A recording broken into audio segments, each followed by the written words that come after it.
ख्याल से अलीराजपुर जिले के और भी तमाम अलग अलग गांव से आप सब उपस्थित हुए। मेरी ओर से आप सबको जोहार। भाइयों और बहनों, आपको और हम सबको पता है और पूरे देश में ये माहौल है कि 150 साल पहले मुंडा आदिवासी परिवार में एक बहुत कुदरती शक्तियों के साथ में एक व्यक्ति पैदा हुआ था। उन्होंने खास करके उन लोगों के लिए संघर्ष किया जो अपना जीवन यापन तब जंगलों में कर रहे थे, सड़कों से दूर हुआ करते थे। और आज भी इस प्रदेश में और देश में सड़कें जरूर बनी हैं, लेकिन लोगों की जिंदगियां ज्यादा नहीं बदली। तो तब 1875 से लेकर के आज 2024 तक पहले जिन समस्याओं के ऊपर चिंतन मनन करना पड़ रहा था, वैसा ही चिंतन मनन आज भी करने की जरूरत है। बिरसा मुंडा जन्मे थे, करीब 25 साल तक वो जिए और अपने जीवन के आखिरी 4-5 सालों के दौरान ऐसी चीजें कर दी, ऐसा ज्ञान दे के लोगों को चले गए। या अंग्रेज आतताई लोग थे, आक्रमणकारी लोग थे, जिनका मकसद हुआ करता था इस देश के अंदर जितनी भी संपदा है, चाहे वो जंगल हो, जमीन हो, जमीन के अंदर पकने वाला उपज हो, सबको लूट कर इकट्ठा कर अपने वतन की ओर ले जाने का काम हुआ करता था। ऐसों के खिलाफ डट कर लड़े। और उसके साथ साथ इस देश के अंदर रहने वाले वो लोग जिनके जीवन का काम होता है दूसरों का शोषण करके अपना परिवार और अपना व्यापार स्थापित करना, उसको आज की भाषा में कहते हैं पूंजीवादी। ऐसे लोगों के खिलाफ भी बिरसा मुंडा बाहर डट कर लड़े थे। बिरसा मुंडा नहीं है, और हो सकता आप में से भी कोई बैठा हो या किसी और जगह हो, पहचान नहीं पाते हैं लोग। लड़ने वाले लोग जरूर हैं। समाज जिसके अंदर सभी प्रकार के लोग होते हैं, स्कूलों में ज्ञान देने वाले शिक्षक, चाहे वो प्राइमरी टीचर हो, चाहे कॉलेज के प्रोफेसर हो, वो भी समाज का हिस्सा है।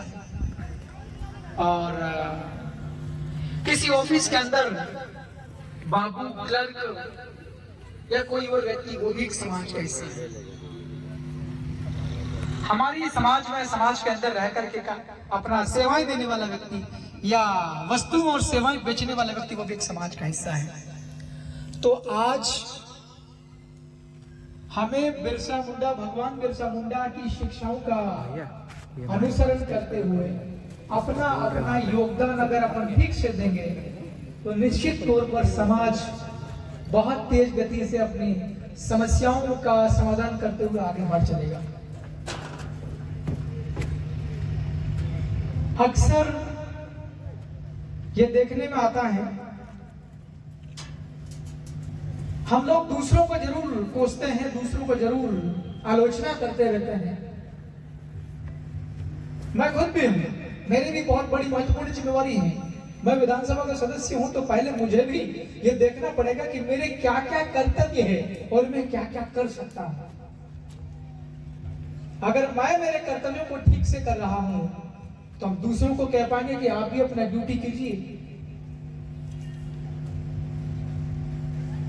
पूरे भारत में रिसेंटली मेरे को देखने में आया था कि अलीराजपुर जिला पूरे भारत में सबसे निचले पायदान पर है, शिक्षा के नाम पर, साक्षरता के नाम पर। यह हम सभी की जिम्मेवारी है। यहाँ जो शिक्षक लोग बैठे होंगे या दूसरे कोई बैठे, उन्हीं की नहीं, हम सभी की जिम्मेवारी, साझा जिम्मेवारी है। भगवान बिरसा मुंडा कोई कॉलेज नहीं गए, तो तब भारत के अंदर न कोई ढंग का कोई स्कूल हुआ करता था, और इक्का दुक्का स्कूल होते भी थे, उसमें भी केवल ब्राह्मण और वही लोग जिनको संस्कृत आती वही पढ़ पाते थे।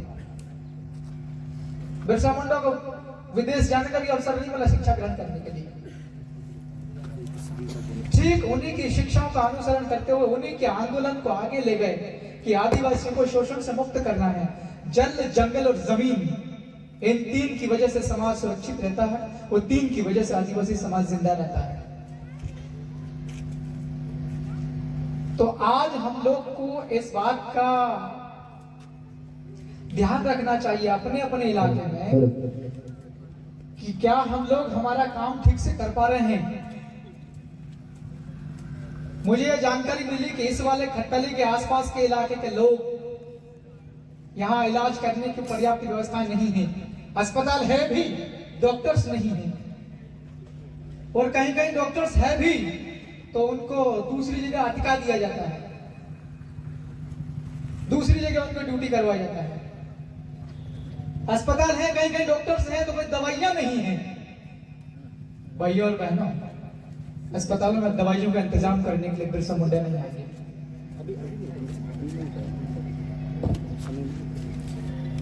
बिरसा मुंडा अकेले व्यक्ति होकर के इतना कुछ संघर्ष करते थे, तो हम लोग को हमारे इलाके के आसपास के लोगों के लिए थोड़ा थोड़ा संघर्ष करना है। मेरे को अच्छे से ध्यान है कि 1-8 महीने पहले, 2-3 महीने पहले आपने बहुत एक तगड़ा आंदोलन किया था। भाइयों और बहनों, आंदोलन का मतलब होता है अपनी समस्या का समाधान करने के लिए लगातार उसके लिए प्रयास करना, उसके लिए बैठना पड़े, चलना पड़े, रैली निकालना पड़े, कुछ भी करना पड़े। बहुत दुख है मुझे इस बात का।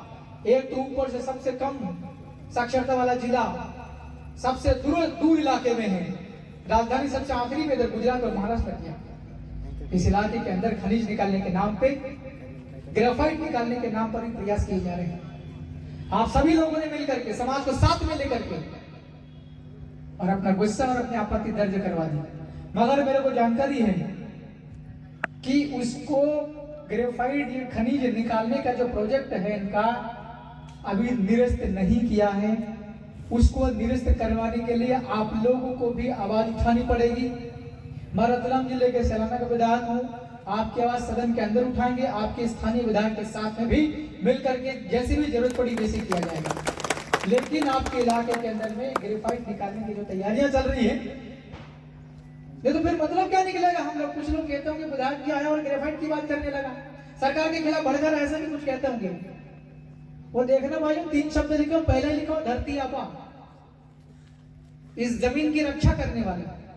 ग्रेफाइट निकाल के लेके चले जाएंगे तो हम रक्षा किसकी करेंगे? गड्ढे हो जाएंगे बहुत बड़े बड़े। आज से 500 साल पहले, 1000 साल पहले हमारे गांव को ही वतन कहा जाता था।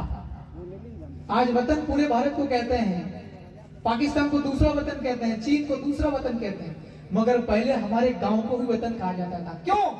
क्योंकि हमारे गांव से ही हमारी सारी आवश्यकताओं की पूर्ति हुआ करती थी। हम दूसरे गांव पर, दूर पर हम डिपेंड नहीं हुआ करते थे, क्योंकि हम लोग, हमारे पूर्वज रक्षा किया करते थे जमीन की, और जमीन के अंदर के जितने भी खनिज संसाधन है, पानी है, जंगल है, सब आज हमारे हाथ से छूटता जा रहा है। कभी कोई परियोजना के नाम से, कभी बड़ा डैम के नाम से, कभी तालाब के नाम से, कभी सड़क के नाम से, पता नहीं कभी किसके नाम से। मुझे यह जानकारी मिली है कि आसमान के ऊपर से सर्वे चल रहा पूरे अलीराजपुर जिले के अंदर में। कैसे कर रहे हैं मुझे पता चला, छोटा सा हवाई जहाज है, छोटा हेलीकॉप्टर, ड्रोन टाइप, 2 आदमी बैठते, क्या है क्या है। यहाँ शायद प्रशासन के लोग हैं। मैं आपको भी कहना चाहता हूं कि मित्रों, ये अलीराजपुर जिला पूरा का पूरा शेड्यूल्ड एरिया है, पूरा जिला शेड्यूल, पूरा अनुसूचित इलाका है। इस अनुसूचित इलाके वाली जमीन पर, ये जमीन भी आदिवासियों की है यहाँ की, पर जमीन के ऊपर ये पूरा आसमान हमारा है। सर्वे नहीं कर रहे हैं, इसलिए हमें और भी दूर जाना, और भी तमाम सारे वक्ता अपनी बातें रखेंगे। मैं ये कहकर जा रहा हूं, भगवान बिरसा मुंडा की 150वीं जयंती पर हमारे भगवान जमीन के लिए, जंगल के लिए लड़ते थे, हम भी उसी राह पर चलेंगे। हमें और इनमें थोड़ा थोड़ा फर्क है। वो भगवान थे और हम उनकी लड़ाई को आगे ले जाने वाले इंसान हैं। 1 इंच भी जमीन हम लोग बिना गांव के लोगों की, बिना ग्राम सभा की अनुमति के नहीं देने वाले हैं। ये सभी की जिम्मेवारी है, गांव के लोगों के साथ साथ यहाँ के सभी जनप्रतिनिधियों की। चाहे वो गांव का सरपंच हो, चाहे वो जनपद का हो, जिला का हो, लोकसभा का कहीं का भी हो, वो चाहे मंत्री क्यों ना हो अलीराजपुर जिले का या आदिवासी समाज से दूसरे जिले का। अब जब आप लोग कोटे से सर्टिफिकेट के बने हो भाई, आप में से कोई नौकरी करने वाली महिला होगी या पुरुष होगा, you got your service on the basis of certificate ST. जब सर्टिफिकेट के लिए लड़े हैं और आपको अलीराजपुर के इतना नुकसान करने की तैयारियां चल रही है, परियोजना के नाम पर जमीन लेने की तैयारियां चल रही है, अंदर से खोद कर ग्रेफाइट निकाल, हमारे डांडे कहां चलेंगे, हम खेतीबाड़ी जमीन कहां करेंगे, जंगल कहां बसाएंगे। और भी पता नहीं, क्योंकि इलाका आदिवासी इलाका है, लोग पढ़े लिखे कम है, विरोध ढंग का नहीं आता इनके, लोग अदालत में नहीं है, सुप्रीम कोर्ट में नहीं, हाई कोर्ट में जज नहीं है, बड़े लोग नहीं है, ऐसा करके और जमीन के ऊपर से सर्वे कर